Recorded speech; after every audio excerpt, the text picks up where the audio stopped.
Deixa eu ir direto para a palavra. Pega a sua Bíblia aí, pega a sua espada. Vamos fazer a nossa declaração.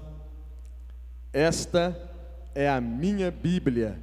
Eu sou o que ela diz que eu sou. Eu tenho o que ela diz que eu tenho. E eu posso fazer o que ela diz que eu posso fazer. Hoje eu serei tocado pela palavra de Deus. Eu audaciosamente confesso que a minha mente está alerta, meu coração está receptivo. Eu estou pronto para receber a incorruptível, a indestrutível, sempre viva semente da palavra de Deus. Eu nunca mais serei o mesmo, nunca, nunca, nunca, no nome de Jesus, amém. Se assenta, por favor. Abra sua Bíblia, Eclesiastes capítulo 3, versículo 11. Eclesiastes capítulo 3, versículo de número 11.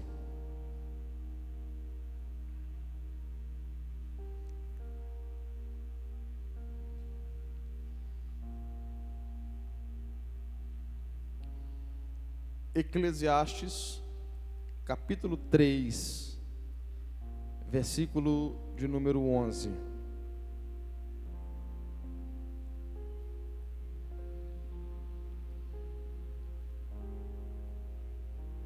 Quantos encontraram? Diz assim: tudo fez Deus formoso no seu devido tempo, também pôs a eternidade no coração do homem. Tudo fez Deus formoso no seu devido tempo, também pôs a eternidade no coração do homem, sem que este possa descobrir as obras que Deus faz desde o princípio até ao fim. Pai, que o Senhor nos conceda espírito de sabedoria e de revelação no pleno conhecimento do Senhor. Ilumine os olhos do nosso espírito, abra nossos olhos espirituais. Queremos estar debaixo de revelação. Ó Pai, fale conosco. Ó Pai, fale conosco, queime o nosso coração pela sua palavra. Que haja exortação, consolação e edificação. Que o Senhor nos convença do pecado, da justiça e do juízo. E que estejamos melhores quando esse culto terminar. Ó Pai, em nome de Jesus, amém. Meus irmãos, queria falar um pouco, de vez em quando eu sempre volto nesse assunto, eu queria falar um pouco sobre a eternidade. Deus plantou, Deus colocou, Deus pôs a eternidade no coração do homem. Se você pegar o contexto de Eclesiastes, pegar o livro inteiro e ler, pegue e lê, sem se preocupar com capítulos e versículos, pegue e lê. Lê todo, lê num dia só. Você vai entender uma mensagem de uma grande ilusão. De um homem, como por exemplo no capítulo 2, ele começa a dizer sobre um homem que conquistou todas as coisas possíveis a um homem conquistar. E ele termina dizendo que tudo é ilusão, que tudo é vaidade, que tudo é correr atrás do vento. E a grande palavra que parece que salta desse livro, ou a grande mensagem que salta do que Salomão quer dizer para nós, é que o homem ele não pode saciar-se sem Deus, que o homem não pode ser pleno sem Deus, que não há nenhum prazer para o homem na terra, ou a expressão que Salomão usa, debaixo do sol, capaz de satisfazer o homem plenamente. E o homem próprio já descobriu isso. Os próprios legisladores ingleses chegaram a uma conclusão dizendo que o homem é insaciável. Se não fosse as leis para de alguma forma tentar segurar o homem dentro dos valores que eles receberam, os ingleses descobriram que o homem iria até a sua autodestruição de uma forma insaciável. Porque a nossa essência, a essência do nosso ser é de alguém que não pode se satisfazer plenamente com nada do sol para baixo. Nada nessa terra é capaz de nos satisfazer. Por quê, pastor? Simplesmente porque Deus colocou dentro de nós a eternidade. Nós somos seres que, por causa do pecado, passamos a morrer. Gênesis 2,17, a Bíblia diz, Deus falando, se comerdes, certamente morrerás. Ou seja, o homem, ele não foi criado para a morte, ele não foi criado para morrer. A nossa essência, antes do pecado, o nosso ser original, se eu puder falar dessa forma, nós não tínhamos a morte. O homem não foi feito para morrer, o homem foi criado para viver eternamente. Mas o homem passa a morrer por causa do pecado. É por isso que nós lidamos muito mal com a morte. Nós não conseguimos aceitar a morte, porque a morte não está na essência da nossa criação. É por isso que Paulo, quando vai escrever aos Tessalonicenses, no capítulo 4, versículo 16, ele fala que ele queria que nós não fôssemos ignorantes com respeito aos que já morreram. A palavra ali é dormem, é uma linguagem polida para falar da morte. Nós não entendemos a questão da morte, porque a nossa essência, eu preciso martelar isso para começar a pregar, nós precisamos entender que nós não lidamos bem com a questão da perca de um ente querido, justamente porque nós não aceitamos em algum lugar, que nós não sabemos explicar, com a razão, estar a eternidade plantada dentro de nós. Todo homem, ele já nasce com uma ideia de Deus. Os maiores teólogos vão dizer que ateu ou ateísmo, que ninguém nasce um ateu, que ateu não é uma questão intelectual, é mais uma questão moral do que intelectual, porque Deus plantou dentro de nós a eternidade. E se nós não entendemos e olharmos para a eternidade com os olhos de Deus, nós correremos o risco de viver uma vida dentro do contexto de Eclesiastes, uma vida dentro de frustração e ilusão. Alguém que quer saciar-se sem Deus, ou compreendendo mal a questão de Deus, corre o risco de viver uma vida em frustração e uma vida em ilusão. Se você abrir a sua Bíblia, volte algumas páginas, corre lá para o Salmo de número 90. Um Deus eterno que planta uma eternidade. Salmo de número 90, versículo de número 4, ou verso de número 4, olha o que diz aqui. Pois 1000 anos aos teus olhos são como o dia de ontem que se foi, e como a vigília da noite. Isso é como um Deus eterno vê o tempo. O Deus eterno vê o tempo. Como Deus vê o tempo? 1000 anos aos teus olhos são como o dia de ontem que se foi. Se você pegar o subtítulo aqui, é a eternidade de Deus e a transitoriedade do homem. Deus é eterno e o homem transitório. Versículo 9 e 10, em contraste ao versículo 4, olha só. Pois todos os nossos dias se passam na sua ira, acabam-se os nossos anos como um breve pensamento. Os dias da nossa vida sobem a 70 anos, ou em havendo vigor a 80, nesse caso o melhor deles é canseiro e enfado, porque tudo passa rapidamente, nós voamos. É óbvio que aqui é uma expectativa de vida da época, entenda bem. O texto não está dizendo que chegou aos 80 tem que morrer, não é isso que o texto está dizendo. Se irmãos, alguém fala assim, pastor, já fiz os 70, pastor, misericórdia, prega outra mensagem. Não é isso que o texto está dizendo, irmãos. O que o texto está dizendo sobre uma expectativa de vida em qualidade, de vida plena, com vigor, para não só viver no sentido de estar vivo, mas viver de forma plena.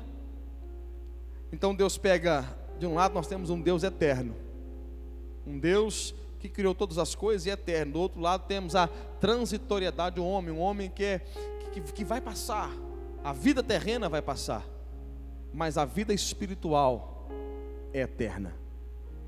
Agora, quando nós pensamos em evangelho, o curto espaço de tempo, eu poderia chamar 70 anos, 80, 100 anos. Deixa eu ser gentil aqui, 100 anos. Deixa eu melhorar, 120 anos de vida que você terá na terra. Fui bastante gentil. 120 anos de vida que você terá na terra não se comparam com a eternidade que você desfrutará na vida espiritual. Então, quando Deus planta uma eternidade no nosso coração, Ele está de alguma forma nos aguçando. Eu vou pregar sobre isso. Ele de alguma forma está nos inclinando para Ele, para nós não olharmos apenas para a vida terrena, para nós não buscarmos apenas coisas da terra, para nós não buscarmos apenas aquilo que é material, mas buscarmos aquilo que é espiritual. Quando Paulo vai escrever aos Colossenses, no capítulo 3, versículo 2, ele fala: olhai para as coisas lá de cima, não para a questão aqui na terra. Olhai para as coisas lá do alto, lá de cima, não para a questão aqui na terra. Eu gostei muito, irmãos, da frase de John Bevere. Quando ele escreve o livro Movido pela Eternidade, ele fala sobre a forma de olhar o sucesso. Ele diz assim: precisamos ter uma perspectiva eterna de sucesso. A igreja cristã, nós precisamos ter uma perspectiva eterna de sucesso. O que nós vamos chamar de sucesso? O que nós vamos chamar de bem-sucedido? Se vamos viver uma vida de talvez, eu vou repetir, 120 anos aqui na terra e uma eternidade num plano espiritual, qual é a nossa perspectiva de sucesso mediante as Escrituras, irmãos? Eu não vim dizer para a gente não conquistar as coisas, não me interprete mal, por favor. Eu não vim dizer que a gente não possa prosperar. Eu acabei de dizer que Deus quer que prosperemos na terra, Deus quer que a gente desfrute bem aqui na terra. Mas nós não podemos buscar só para a terra, ou só para essa vida. Eu poderia dizer que os nossos esforços deveriam ser mais concentrados no espírito, do que propriamente na questão das coisas da carne. Primeira carta de Paulo aos Coríntios, capítulo 15, versículo 19. O apóstolo Paulo vai dizer para a igreja de Corinto: quem é que é a igreja? Quem é que é a igreja? Quem faz parte da igreja? É para nós então. 1 Coríntios 15, 19. Se a nossa esperança em Cristo se limita apenas a essa vida, somos os mais miseráveis de todos os homens. Se a nossa esperança em Cristo, ela se limita a essa vida, apenas a essa vida, se há uma limitação de esperança, pastor, eu posso esperar em Cristo para essa vida? Claro. Agora, o que você não pode é limitar a esperança a essa vida, é limitar a essa esperança em algumas bênçãos que você possa vir a ter ou não. A nossa esperança em Cristo, ela não está apenas nessa vida, mas ela fala da eternidade que Deus plantou em nós. Eu posso ouvir um amém por isso? Deus plantou uma eternidade dentro de nós, e a nossa esperança em Cristo fala da eternidade. É por isso que Mateus capítulo 6, versículo 19, Jesus disse: não acumuleis tesouros na terra, mas acumulem para si tesouro no céu. E ele vai dizer no versículo 21, porque onde estiver o teu coração, onde estiver o teu tesouro, estará o teu coração. Se Deus plantou a eternidade no coração do homem, e o homem constrói um tesouro no céu, certamente ele pegará o coração e colocará no céu, um coração com a eternidade colocado no lugar certo. Biblicamente não é o coração que atrai o tesouro, é o tesouro que atrai o coração. Se você coloca o tesouro no céu, o seu coração que tem a eternidade vai estar no céu. Mas se você colocar o seu tesouro na terra, o seu coração que tem eternidade terá esperança limitada apenas essa vida. Vocês estão comigo? Se o nosso coração que está cheio de eternidade, irmãos, qual que é a perspectiva de sucesso que nós temos? Provérbios capítulo 13, versículo 7. O sábio Salomão disse: uns se dizem ricos sem nada terem. Uns se dizem ricos sem nada terem ou sem nada possuir. Outros se dizem pobres possuindo tudo. Parece um paradoxo. Uns se enxergam pobres e Deus está dizendo assim: você é muito rico. Outros olham no espelho e falam: sou rico, e Deus está dizendo assim: você não possui nada. Qual é a perspectiva de sucesso da igreja? Qual é a nossa perspectiva de sucesso? Lá em Apocalipse, a igreja de Laodiceia, aquela igreja batia no peito e dizia: eu sou rico, abastado, não temos nada em falta. E o anjo da igreja disse: você sabe que você não sabe, mas você é infeliz. Olha a palavra: infeliz, miserável, cego, pobre e nu. Alguém que está dizendo assim: sou rico, tenho sucesso, somos abençoados, não precisamos de mais nada, estamos plenos. A mensagem de Deus vem em confronto a tudo isso, dizendo assim: não, você é infeliz, miserável, pobre, cego e nu. Porque a perspectiva de sucesso dos céus, a perspectiva, irmãos, entenda isso, a perspectiva de sucesso dos céus não é com base apenas na vida terrena, ela é com base na eternidade. Deus olha um todo. Eu não vim aqui dizer que teremos que deixar de ser humano, por favor, irmãos, contextualize o que eu estou pregando. Eu não vim aqui dizer que a nossa vida enquanto terrena, ela não tem importância, entenda bem o que eu estou dizendo. Mas parece que nós vamos ter que começar a repetir a frase que Jonathan Edwards repetia: Deus, grave a eternidade nos nossos olhos.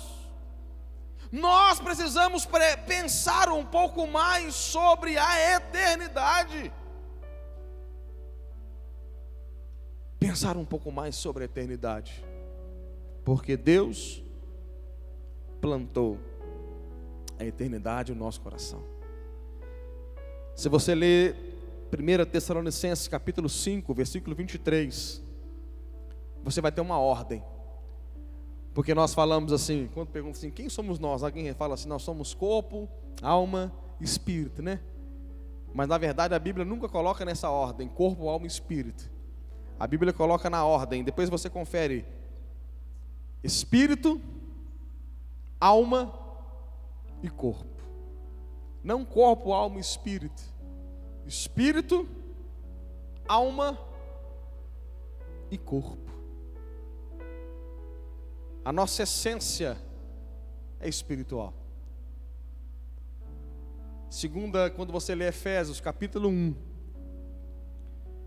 você vai perceber que antes de estar na barriga da sua mãe, se puder usar uma linguagem, você estava em Deus. A sua origem não é a sua mãe. A nossa origem não é os nossos pais. A nossa origem é o Senhor. Primeiro espiritual, depois o carnal.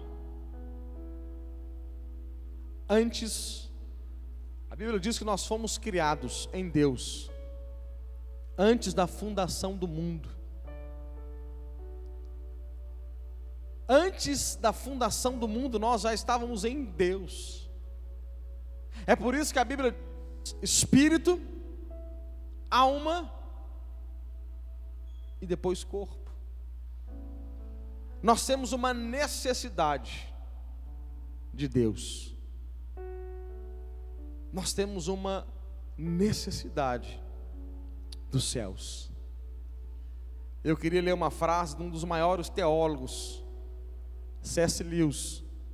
Olha o que ele diz: eu descobri em mim mesmo desejos os quais nada nessa terra podem satisfazer. A única explicação lógica é que eu fui feito para um outro mundo. Eu quero ler novamente, C.S. Lewis. Podia ser minha, né, irmão? Mas de C.S. Lewis. Eu descobri em mim mesmo desejos os quais nada nessa terra podem satisfazer. A única explicação lógica é que eu fui feito para um outro mundo. Abra sua Bíblia comigo, por favor. 2 Coríntios, capítulo 5.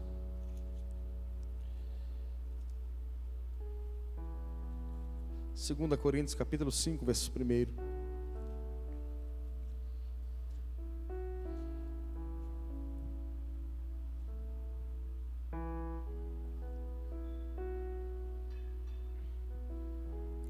O que pode nos satisfazer, irmãos?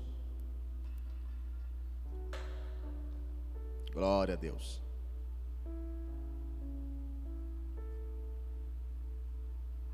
O que pode nos satisfazer?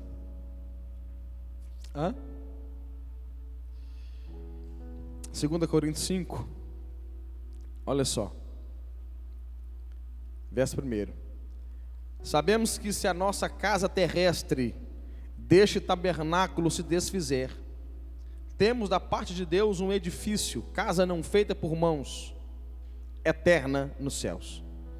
E por isso nesse tabernáculo gememos, aspirando por sermos revestidos da nossa habitação celestial. Está na sua Bíblia isso, irmãos? Se todavia formos encontrados vestidos e não nus. Olha o versículo 4. Pois na verdade os que estamos neste tabernáculo gememos. Qual a palavra que está na sua Bíblia aí, gente? Gememos angustiados. Não por querermos ser despidos, mas revestidos, para que o mortal seja absorvido pela vida. Deixa eu parar aqui.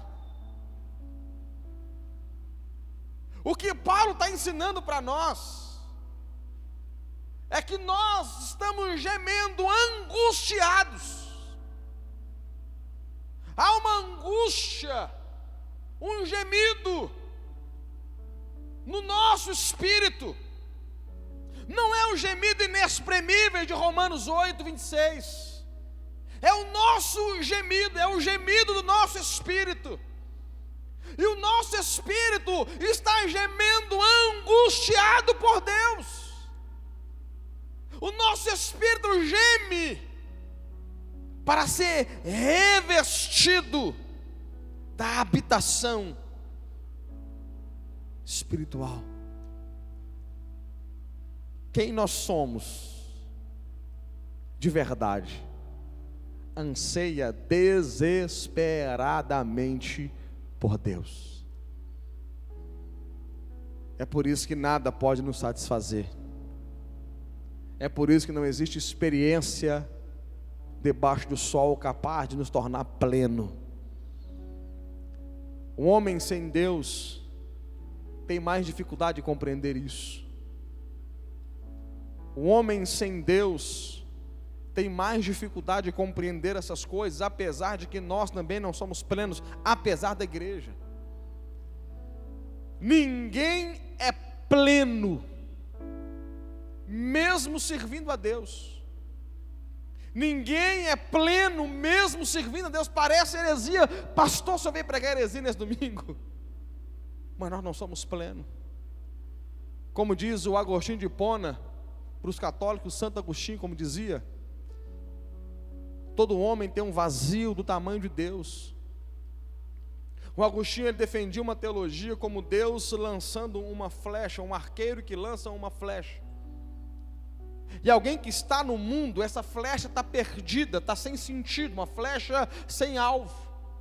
Na conversão, quando a pessoa recebe Jesus, a flecha não alcançou o alvo ainda, mas agora Jesus pegou a flecha perdida e colocou-a em direção ao alvo. Então a conversão não nos deixa pleno. É por isso que Paulo está dizendo que o nosso espírito está gemendo por Deus. Pastor, o que aconteceu na conversão? Na conversão, Deus pegou a flecha perdida e deu sentido para ela. Agora, no dia que nós alcançarmos o alvo, seremos plenos eternamente. Você já parou para pensar que mesmo na igreja, às vezes bate um vazio na gente? Ou só acontece comigo? Ou será que às vezes mesmo orando, jejuando, buscando, clamando, cantando louvores, nos pegamos angustiados, tristes? Deus criou o homem na essência da eternidade, um homem que está, nós lemos o texto, clamando internamente. Às vezes ele não sabe isso, ele não percebe isso, mas dentro dele, o íntimo dele está dizendo: Deus, Deus. Eu posso dizer para você qual é a ideia que eu tenho de inferno? Inferno. A ideia que eu tenho de inferno, eu concordo com todos os textos bíblicos, obviamente, que fala de ranger de dente, de dores, que fala de tormentos. Mas lendo a Bíblia cuidadosamente eu percebi, e é minha opinião,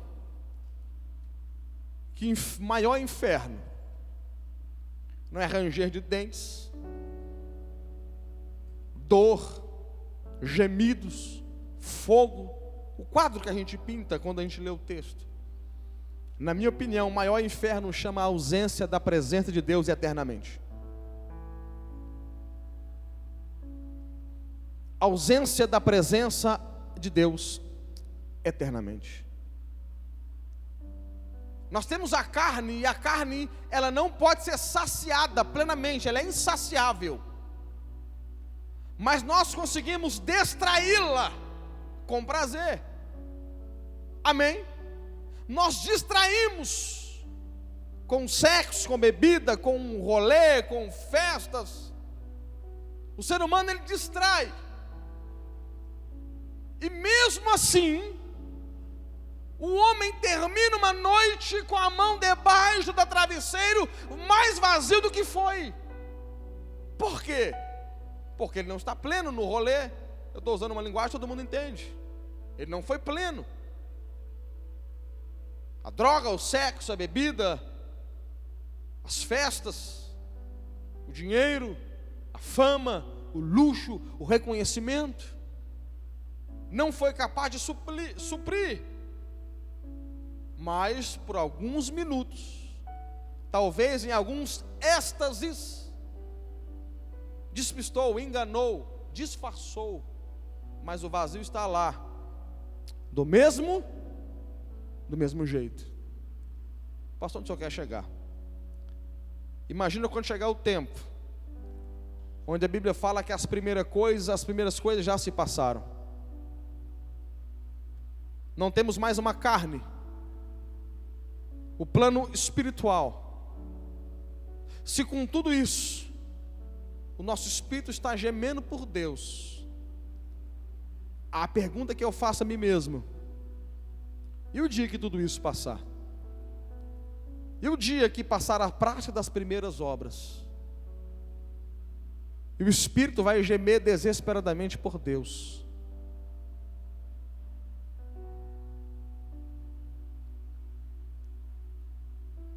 Céu para mim também. O céu para mim, na minha opinião, não é rua de ouro, muros com pedras de cristais, não é árvore da vida, Céu para mim é a presença de Deus. Porque se o lugar da Rua de Ouro não fosse a casa de Deus, eu não queria ir para lá. E essa frase não é minha, é de um cantor de rapper. Acho que ele é de São Paulo. Aí, Brian, vou fechar com você hoje.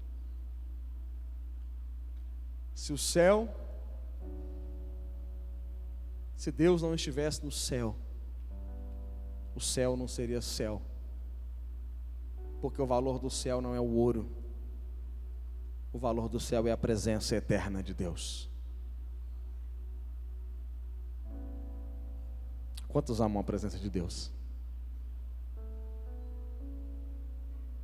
Presença de Deus. Deus plantou a eternidade no nosso coração. E nós estamos gemendo por Deus. Estamos gemendo por Deus. Vamos continuar a leitura? Parei no 4, versículo 5. Ora, foi o próprio Deus quem nos preparou para isto, outorgando-nos o penhor do Espírito. Temos, portanto, sempre bom ânimo, sabendo que enquanto no corpo estamos ausentes do Senhor, visto que andamos por fé e não por que vemos. Entretanto, estamos em plena confiança, preferindo deixar o corpo e habitar com o Senhor.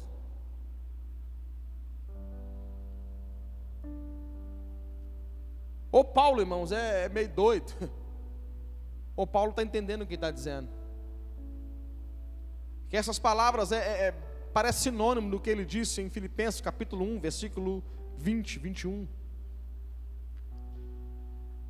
Viver para mim é Cristo, morrer para mim é lucro. Aqui ele está dizendo: entretanto estamos em plena confiança, preferindo deixar o corpo e habitar com o Senhor. Paulo não está dizendo que a vida é ruim, e Paulo não está em depressão, pensando em suicídio. Entenda bem, por gentileza. O que Paulo está dizendo é que ele compreendeu o que está aguardando ele. Ele está dizendo assim: o que me aguarda é melhor do que o que eu vivo. O que te aguarda é melhor do que o que você vive.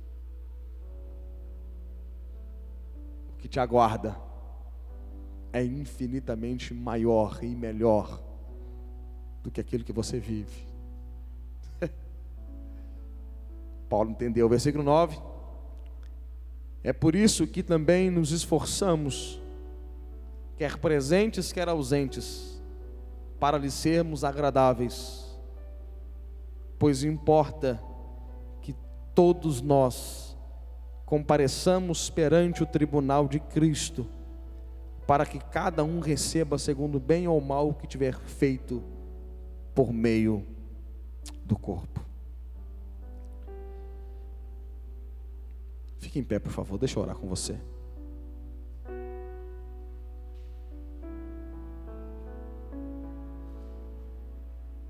Está preso isso aqui. Me dá um cabo desse aqui, por favor.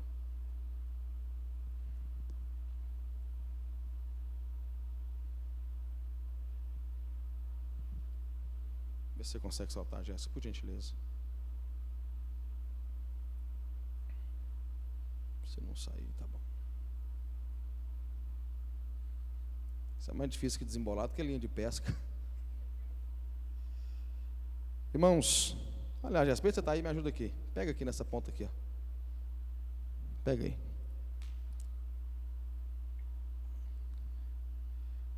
Pega aí. Eu não sei se a câmera vai pegar a Jéssica lá, mas tá bom aí. Imagina, irmãos, que todo esse cabo é a eternidade. A nossa vida é a ponta que encaixa o microfone. Eu não sei se está dando para os irmãos ver. Toda a parte preta, o cabo do microfone, sei lá, do instrumento. Toda a parte preta. Eu poderia puxar aqui. Eu poderia chamar de eternidade. Essa ponta prateada com uma fita, talvez representaria a nossa vida aqui na terra. Agora, sabe o que parece meio paradoxal? É que a gente dá mais atenção para essa ponta do que para todo o resto do cabo. Sabe o que me chama a atenção? É que nós, às vezes, mesmo os cristãos que temos a Bíblia, que lemos, que oramos, estamos dando mais atenção para a ponta tão pequena em relação ao que nos aguarda.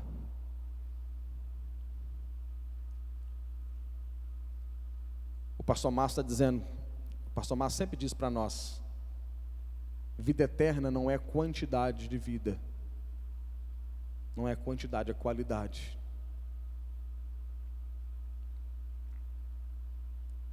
Sabe o que nós precisamos fazer com essa ponta?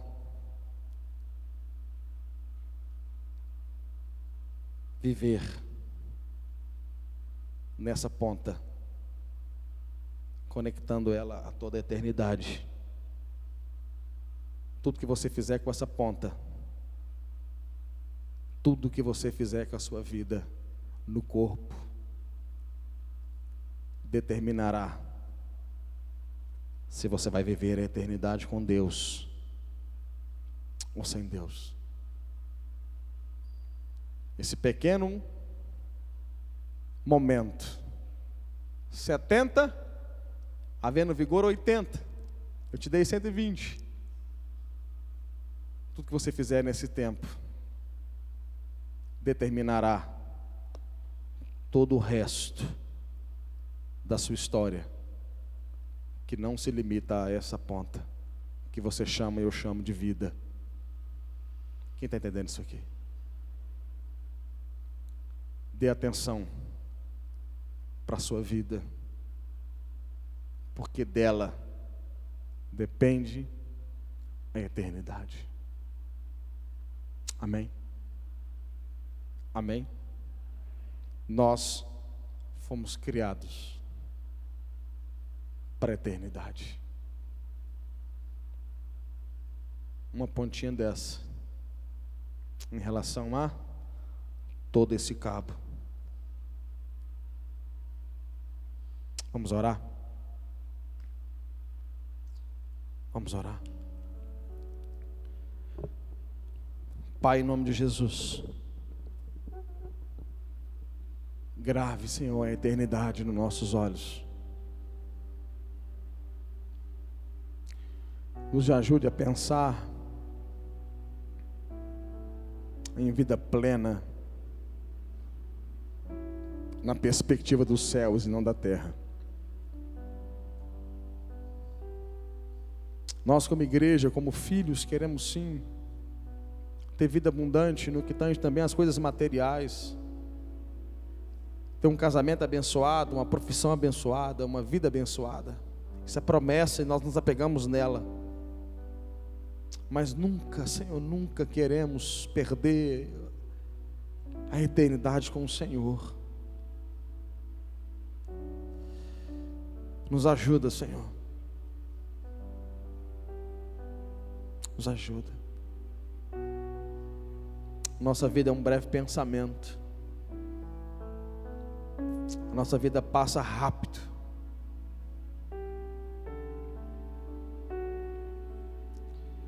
Nos ajude, Senhor, a olhar para o céu. Nos ajude a olhar para os céus.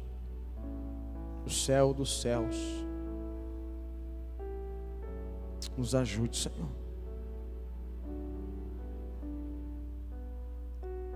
O nosso espírito tem saudade de Sião. O nosso espírito tem saudade de onde ele veio. Nosso espírito não foi criado com nada, com nenhuma matéria da terra. O nosso espírito ele não veio do barro. O nosso espírito saiu de dentro do Senhor quando o Senhor soprou.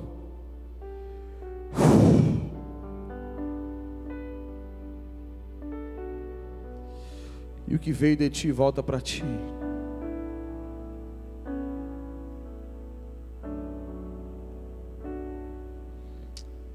A carne volta para o pó.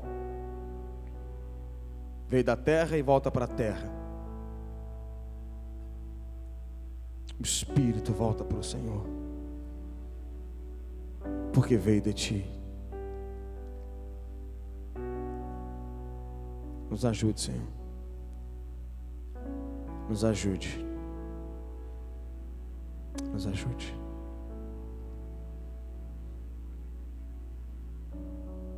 Nós estamos em uma igreja. E é curioso pensar que as únicas coisas eternas aqui dentro somos nós.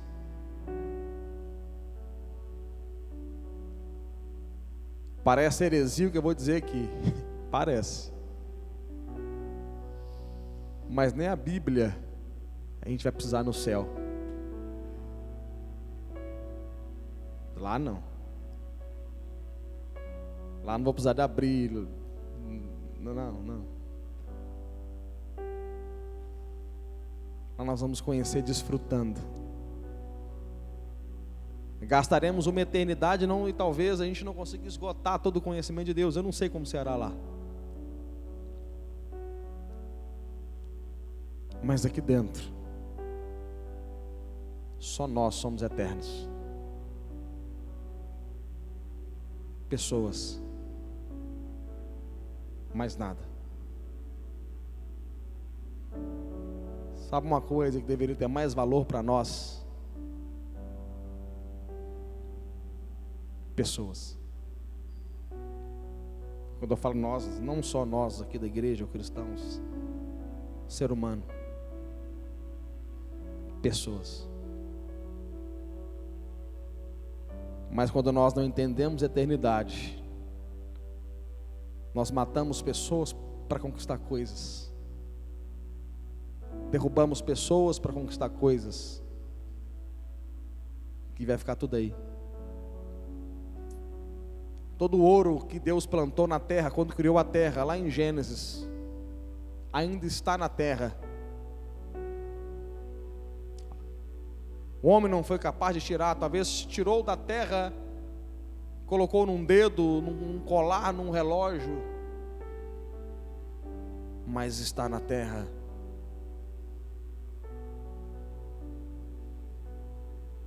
Antigamente se enterrava pessoas, e a viúva ou o viúvo colocava a aliança para enterrar junto. Hoje não pode mais, porque senão o coveiro vai lá e abre a cova, viola a cova.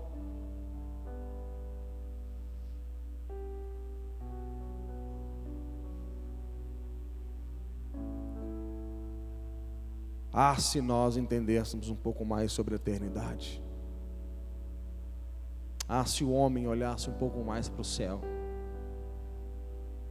Talvez assim o mundo seria diferente. Talvez teríamos mais empatia, mais amor, mais compaixão. Ah, se nós pensássemos um pouco mais em eternidade, nossas igrejas seriam mais avivadas. Se o homem pensasse um pouco mais em eternidade, acabaria a fome no mundo em um mês.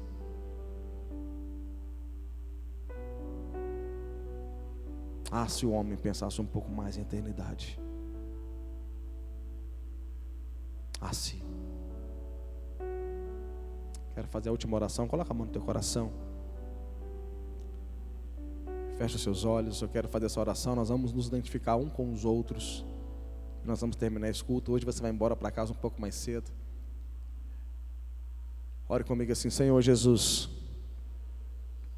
eu abro meu coração e eu reconheço que preciso do Senhor, que sou pecador e não posso salvar a mim mesmo, mas arrependido, eu te confesso como meu Senhor e o meu Salvador.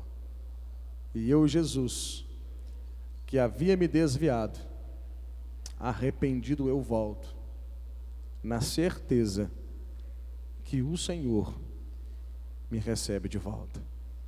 Eu quero fazer essa oração e eu quero orar por você agora. Você que pela primeira vez orou dizendo: Jesus, entra na minha vida, e você está recebendo Jesus como seu Senhor e seu Salvador. Ou você que está reconciliando com Jesus, por algum motivo você se afastou do Evangelho, mas nessa noite você está voltando para os braços do Pai. Eu quero orar por você. Você que está recebendo Jesus, ou você que está se reconciliando com Jesus, para eu orar por você, eu queria um sinal da sua parte. Eu queria que você levantasse bem alto uma das suas mãos. Quero orar por você. Temos alguém que está dizendo: Pai, eu estou me reconciliando hoje com o Senhor. Ou você que está dizendo: Pai, eu estou te recebendo como meu Senhor e como o meu Salvador. Temos alguém? Temos? Se tiver, levante a sua mão bem alto, balança para eu ver. Eu quero orar por você. Temos alguém? Você em casa, se você estiver tomando essa decisão, uma das duas agora, está aparecendo aí o número do nosso telefone, ele também é um WhatsApp. Você pode enviar um WhatsApp para nós, você pode ligar para nós. Se for aqui de promissão, você pode passar aqui na igreja durante a semana. Vamos orar com você, vamos cuidar de você. Aqui na igreja temos alguém? Não temos? Graças a Deus. Vamos embora, irmãos. A presença de Deus, que vale mais do que qualquer outra coisa. Que sejamos tomados por essa presença. Sejamos tomados pelo céu.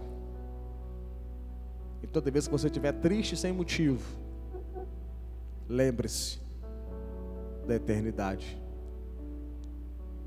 Lembre-se.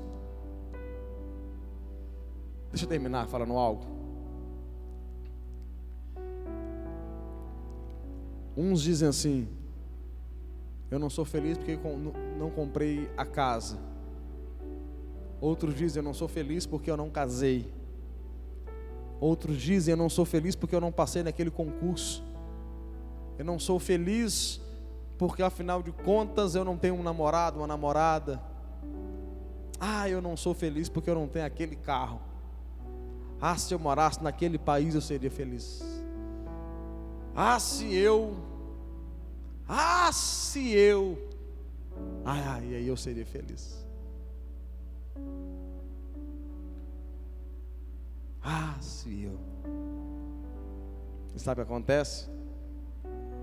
As pessoas vão conquistando as coisas, nós vamos conquistando as coisas, e a gente sempre terá uma outra coisa para conquistar, porque a gente sempre estará vazio das coisas. Qual é o segredo, pastor? Olha para cima. Olha para cima. Olha para cima. O carrão do ano não vai durar um ano a satisfação dele. Depois vai ser só mais um carro. A casa linda que a gente compra não vai durar um ano, ela vai ser só mais uma casa. Muitas esposas vão descobrir que o príncipe vira sapo.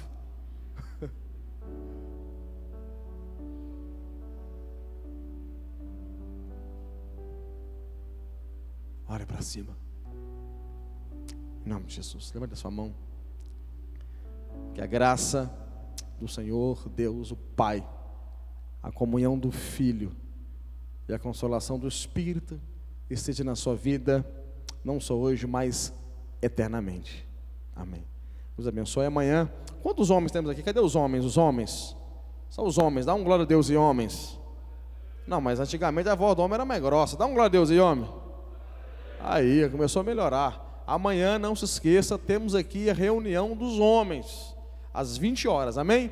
Terça-feira aqui, 20 horas, temos o culto fé, com uma série de mensagens sobre os heróis da fé, e nós vamos falar de Raabe, irmãos. Raabe é interessante, é uma prostituta que está na genealogia de Jesus. Ela foi uma prostituta, Deus salvou e ela está na genealogia de Jesus. Você não pode perder essa mensagem, amém? Sábado, às 20 horas, o culto dos Legacy, nossos jovens aqui da igreja, e domingo, às 10 da manhã e às 19 horas. Lembrando que semana que vem, no culto da noite, se não me fala a memória, é o primeiro domingo, irmãos? É esse mesmo, não é?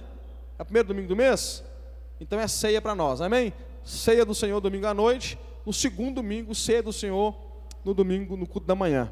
Deus abençoe a todos. Se sobrou cupim encasqueirado do almoço, chama lá a minha esposa, porque aí eu só levo ela e de repente sobra uma beiradinha para mim. Deus abençoe vocês.